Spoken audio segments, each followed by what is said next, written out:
Kali lagi kita akan mereview mobil dari Mini GT yang berdasar dari dunia nyata, yaitu Nissan GT-R Nismo GT 500 2021 prototipe. Yang pertama kita akan nilai dari packagingnya. Untuk packaging sendiri ini cuma tersedia di versi blister saja, nggak ada yang jual untuk langsung versi boxnya aja. Untuk versi blisternya sendiri, saya sih yang kurang sukanya membukanya agak sulit. Sebenarnya nggak ada masalah sih, karena ini bisa memastikan kalau isinya tersegel. Tapi kalau misalnya clamshell tipenya itu mungkin lebih baik, karena kalau kita ingin menyimpan dan memajangnya lagi itu jadi lebih mudah.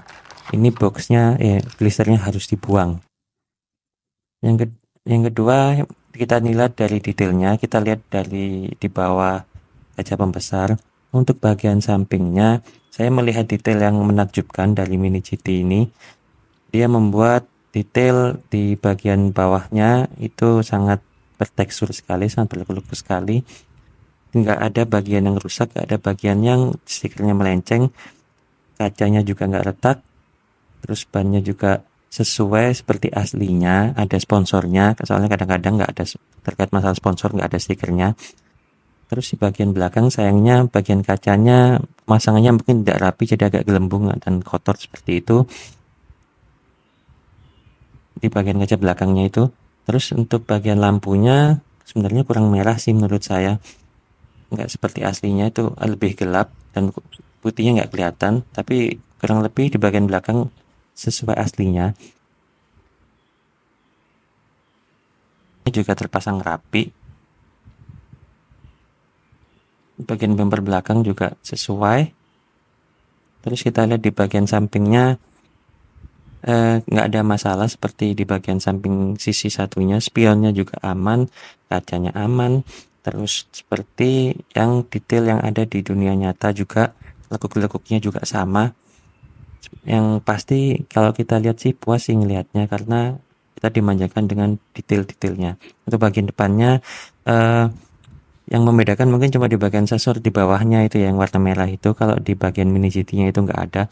Tapi di bagian lampunya itu sama persis, nggak terlalu lebar juga. Mungkin beda di bagian spionnya aja sih, spionnya agak beda. Terus lampunya juga dari Mika, ada spionnya. Terus ada tekstur di bagian bumper bawahnya juga. Untuk di bagian atas, stikernya aman, nggak ada yang salah huruf, nggak ada yang typo, nggak ada yang salah pasang.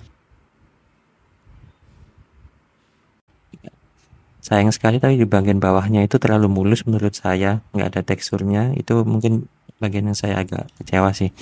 Tapi nggak apa-apa, nggak kelihatan soalnya. Dan rodanya juga bekerja dengan baik.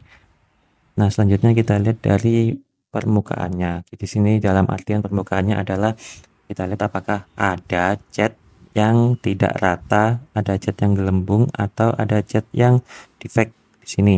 Sebenarnya kalau warna hitam itu bakal kelihatan sekali, tapi kita coba lihat dengan sinar biru, mungkin ada titik-titik nggak terlihat seperti yang pernah kita temukan di Mini GT yang lainnya. Karena Mini GT ini memang kadang quality controlnya kadang ada agak gacha ya, karena kita nggak tahu itu bakal dapat yang kayak gimana.